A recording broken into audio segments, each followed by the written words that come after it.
Hello and welcome. This is Rooflemonger. Nah, just kidding. It's KidDracula. I made a video about a month ago talking about how the very simple basics of how to fuzzy block against Eno. And in the replies to that post, I talked about how I actually think, for the most part, my job as Eno becomes 100 times easier once I figure out that my opponent is fuzzy blocking. To be clear, a little bit of bravado there. Fuzzy blocking is an extremely good tool against Eno. But like every other tool, it has counterplay. There are ways that Eno can work around it. And people in the replies asked me if I could make a video talking about how to deal with that as Eno, which I actually intended to put in that first guide. I didn't expect that to get really any attention on here. It was just a guide for a friend. I originally intended to put it in there, but my friend doesn't play Eno, so I was like, there's no point in that. But here it is. Even if you don't play Eno, or if you think that, you're just too good for this information, this guide is going to have a lot of information about how Eno's offense works, the reason why her mix is so good, and the things that she's weak to. So if you struggle against Eno, or if you're like a mid-level Eno player and you're looking to up your game, this is the video for you.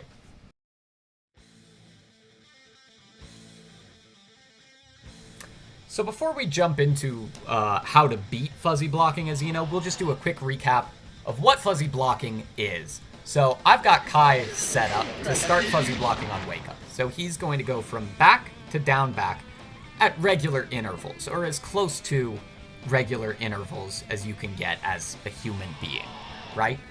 And when Kai does this, we'll see that he's able to block JS spam, a couple of them. He's able to block JS2K. He's able to block JSJD, and that's all you really need to be able to beat Eno, right? Block JS spam, block JSJD, block JS2K. Oh, and he can block empty 2K. That's all you need, right? Why does this work, though? Why is Kai able to block all of those things? Well, when Eno moves around the screen, she's got a Hoverdash, right? So we can see that when she moves, she goes up and she comes down. Now, she can speed up how fast she comes down by using FD, but she still has to go up and she has to come down, right? And when she comes, which means that her attacks are coming out either high or low at a set interval.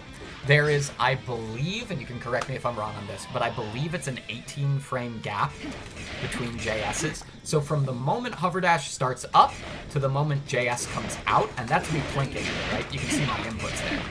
There is an 18-frame gap.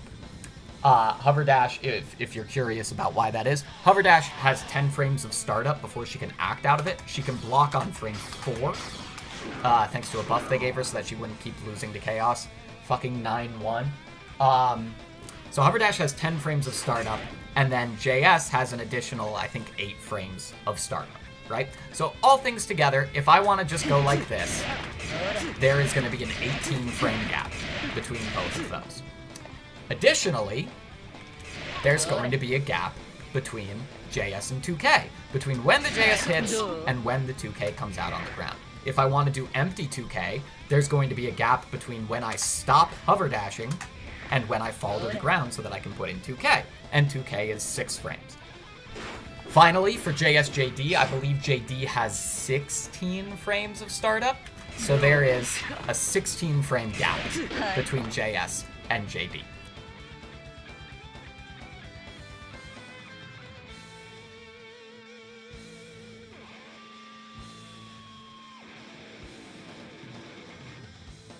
What that means, right, is that we have a window. I'm not a fucking frame data scientist, right? I can't tell you what the exact frame gap is. If I sat down and actually did the math, I could probably figure it out, but I don't want to do that because that's for nerds. What you need to know is that there is always going to be if Ino's running standard Hoverdash offense, right? Safe jump JS into 2K or something like that, there is always going to be a gap, a set gap that you can exploit. So that's fuzzy blocking. That's why it works. It works because Ino is in the air on one frame, guaranteed, and she's on the ground on another frame, guaranteed, if she's running standard safe jump offense. And that's the important part, if she's running standard safe jump offense.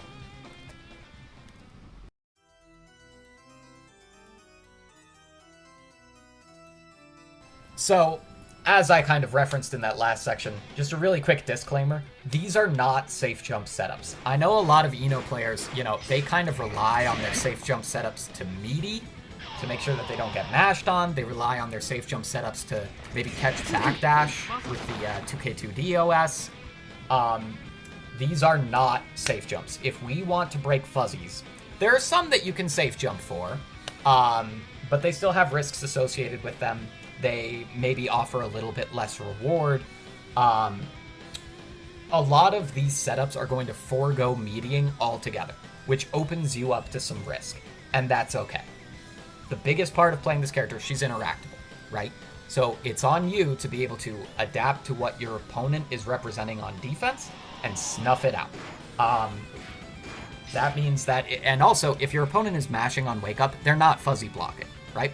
So learn when to use these tools. If you find someone where you're like, I legitimately just, no matter what I do, I cannot open this person up, that's where these fuzzy blocking techniques are going to come into play. Don't try this on people who have DP'd on wake up every single time for the last 12 knockdowns. It's not going to work.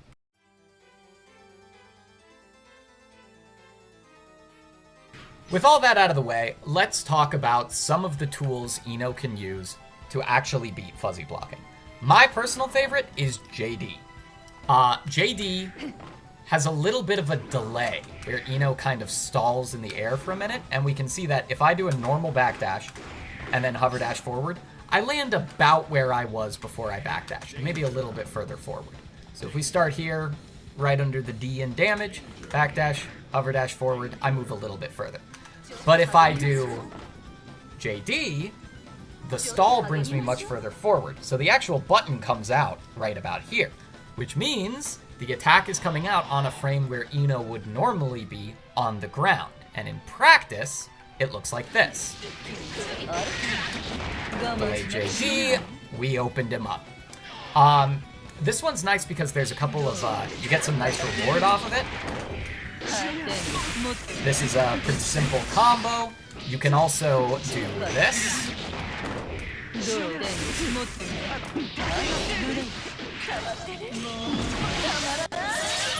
Not too shabby. Ignore my inputs. I wasn't sure if it was going to wall splat or not.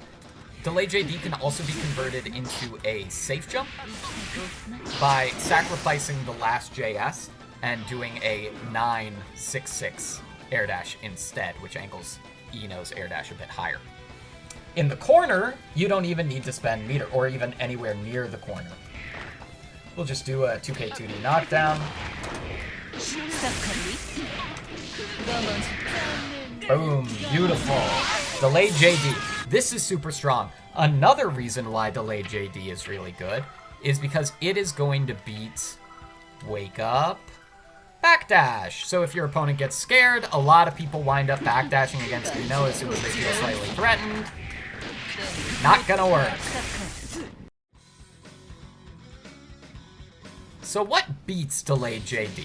Well, as you can see, Ino hovers in the air for a minute before JD comes out.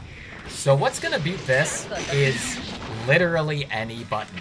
Let's have Kai hit, I don't know. I don't know if this will actually work, but it would be funny if it did. Let's have him hit something really silly, like 2H on round start. Yeah, you're going to explode. What people are normally going to respond to this with is 6P. 6P is going to blow this up. 6P, for those of you who don't know, always beats JD, even if it's part of a block string. even if we make the JD meaty, 6P is still going to beat it because JD hits pretty high up. In fact, I could do, and again, this is just for people who don't know, I could just do this. We gotta make him block.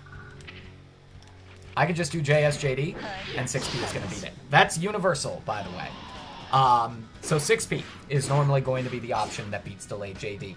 A 5P mash is also probably going to beat it, especially if Kai 2H is going to win, right? DP obviously is going to beat it. Backdash will not because of how far Eno travels on JD.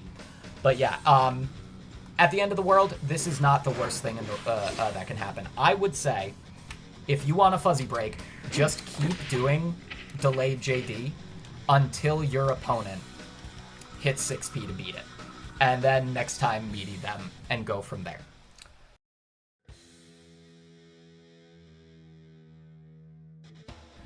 Another option that's really strong for dealing with fuzzy blocking that operates off the same principle is delayed 2K. So you can see if I do a normal 2K, he's gonna block it. He's able to fuzzy block that just fine. But if I just barely delay the 2K, he cannot block it anymore. Some of the downsides to delayed 2K, like others, if your opponent has a really strong mash, you might be able to get mashed out of this because of the delay. Another issue is that because your opponent is walking backwards when they're blocking, if you delay it by too much, you might not be able to get a 6H confirm. Like that, right? There are ways to mitigate this. You could always do a little step forward, but that risks losing your fuzzy time. It also opens you up to throw after block. Ideally, if your spacing is good enough, you won't have this problem. And if you're concerned about getting mashed on, you can always sacrifice the 6H confirm and take a step back instead and just set up Note. Note is actually really good against opponents who are fuzzy blocking, especially off of H-stroke, because Note does not hit meaty. As you can see, Kai kind of recovers a minute before the Note hits him, and because it doesn't hit meaty, that means that an opponent who is just kind of auto-piloting their fuzzy defense will suddenly get opened up by stuff that they wouldn't. So empty 2K, all of a sudden that's going to work. JS 2K, all of a sudden it's going to work. Stuff like that. However, this is not going to work on strong fuzzy blockers. Strong fuzzy blockers are going to start their blocking as soon as you leave the ground. And as you can see, Eno is not on the ground until now. So that's when they're going to get it going. But Note does open up some possibilities. It can kind of disguise some sneakier setups like a super delayed JS or JH. He blocked it there, but that's the idea. It gives you a little bit more wiggle room.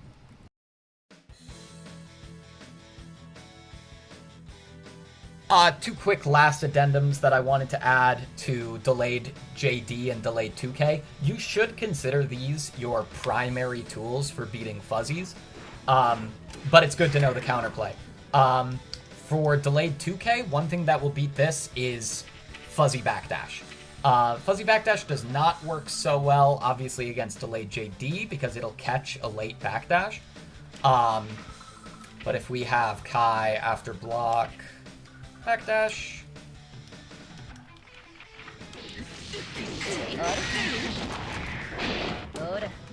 He's gonna get away from the 2K. You're the same setup that I've done everything else. You might be able to get the airborne hit like that, but Eno really does not confirm well off of airborne hits because of her Hoverdash. So look out for that. And of course, this is also going to lose if your opponent... Both of these options are going to lose if your opponent just goes, wait a minute, they're doing delayed 2K every single time. Or they're doing delayed JD every single time. So I'm just going to guess right. Guessing right on delayed JD is a lot worse for Eno than them guessing right on delayed 2K. Because JD is -1. So if they block this, you're essentially giving up your turn. So if we set Kai to crouching jab, delayed JD is only -1, so you can always block it out if you're comfortable with your defensive skills or if you think that they might overextend. The safest option is to jump. And then you can either try to go for a dive kick punish if they overextend, or just see what they do and try and make your way back in. And finally, an manually delayed dive kick will be able to beat 5-frame mashes. And if you're in the corner, you should actually be able to confirm off this as well.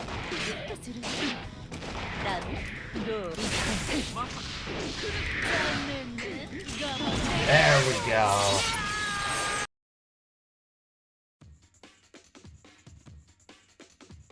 So while you should absolutely consider delayed 2K and delayed JD your primary tools for dealing with fuzzy blocking, that doesn't mean there aren't other things you can do. For example, in the corner, Meaty 2K is really strong. All you have to do is walk up and hit 2K. It's not as effective at mid-screen because your opponent is often further away, so you're not going to be able to get a 6H confirm off of it.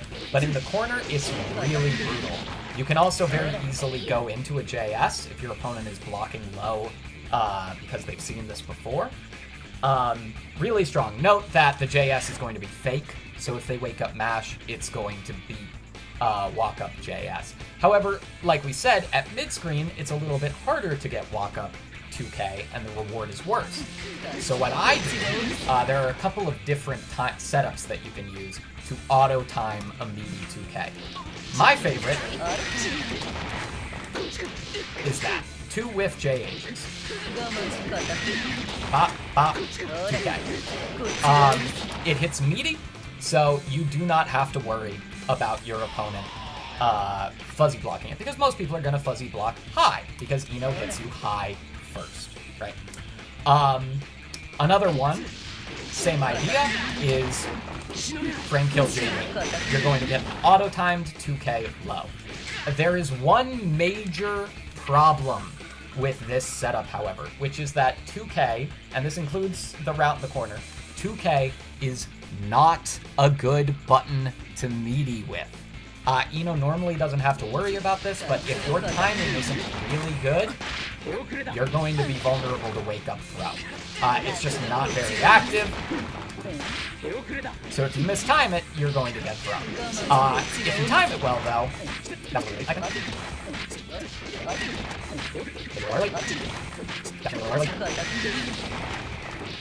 there we go. If you time it right, you don't have to worry about it. But like you saw, right, that took me like 5 tries.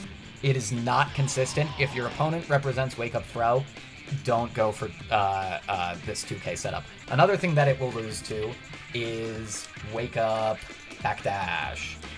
Because 2K is not very active. Okay, my fault. Because 2K is not very active, you have the same issue where your opponent is going to be able to get away. I think you can actually pick up here. If the 2K happens to catch their backdash. No, you can't. I think you can pick up with like 5K maybe, but it's a very weird situation, and it's not one where Ino thrives. So backdash is going to blow up any of your Meaty low settings, any of your Meaty low options, and that goes for the corner as well.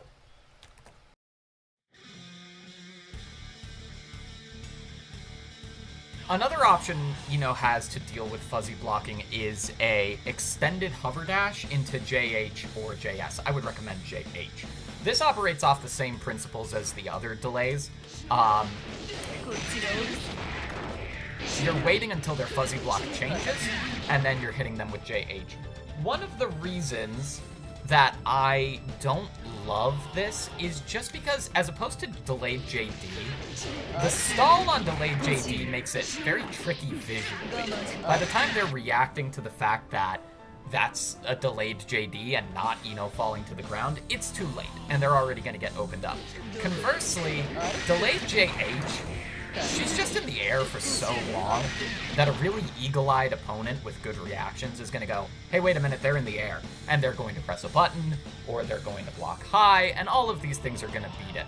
It also suffers from some of the same issues that delayed JD has, in that if they block this, it's a free throw punish. Ino can't really do anything afterwards except for jump or air backdash or something like that. So delay JH is a good one to have in your toolkit, but it's not my favorite. You're only going to be able to confirm off this if you use JH, and your best options are 2K or JD. Finally, in our bag of tricks, and this is one that I use very frequently, and I would recommend that you use as well, mostly just because it's really cool. Ino has a couple of f.Shiki setups. If you don't know what f.Shiki is, I will include a link in the description to the fighting game glossary. Basically, a quick and easy definition is that normally, if your opponent is blocking low, their hurt box is lowered, right? So this is going to whiff. I can't get 2 JS's, but if my opponent is blocking high, I can. And all I'm doing here is jump canceling forward. This is a 9 JS, right? However, if your opponent is blocking high and then switches to blocking low, and this is like frame tight, right?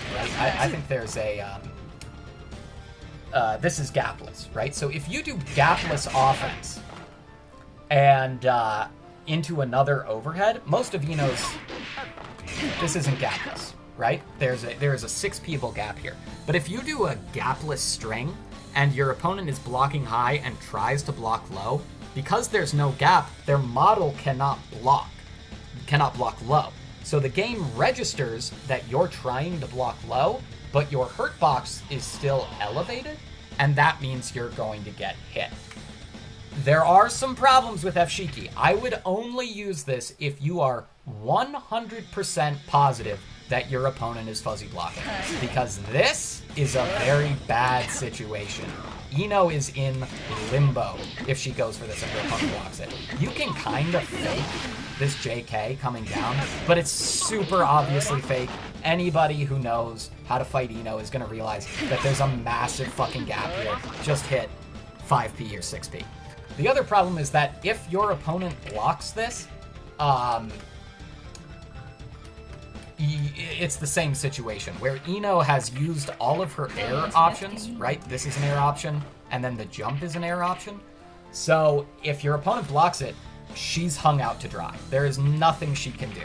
She has, literally the only option she has is to try and make herself safe with K-Dive, but you've lost your turn, and if you do nothing, you're just gonna get 6p.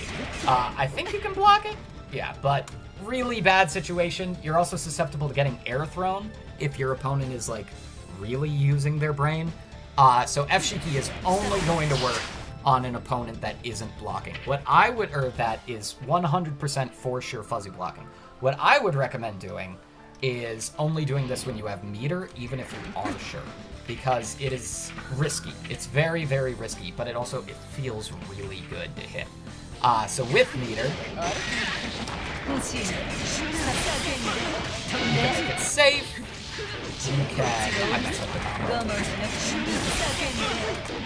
You can confirm into a little combo. Anything you want to do, right? For certain characters, if they're particularly tall, you can confirm into H-dive, which gives you a nice little combo. Also, I don't think I made this clear. You don't have, if you can confirm that the second JS hits, you don't have to spend meter here. But if they block the second JS, then you're gonna want to dive and make it safe. Would be.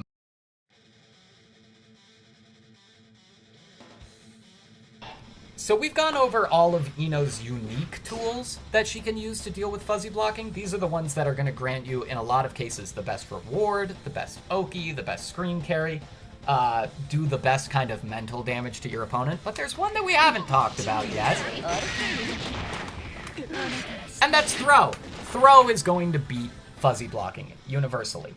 However, I don't think that throw is a super stable game plan. I think that if you're fighting someone and you just can't open them up and you're like, getting frustrated, throw is a good solution. But a lot of players who have reached the point where they've started to incorporate fuzzy blocking into their game plan have also started to incorporate other fuzzies. Fuzzy mash, fuzzy throw, fuzzy backdash, fuzzy jump, all of these are going to beat throw. And even though stuff like f.Shiki is committal, because if they block it, then you're in trouble, the best you can do is block, nothing is as committal as whiffing a throw. Eno is not particularly strong after throw tech situations. Normally I just hit 5k and pray, right? You really don't want to whiff throw. It's a bad way to give up your offense. I would use throw only as a bit of a last resort. I would rank throw, and you know what? I will post a tier list at the end of this video. Everybody loves tier lists, right? Ranking the different options Eno has for dealing with fuzzy blocking. I would put throw right around a super delayed JH. It technically works, but I don't think it's the best option that you have.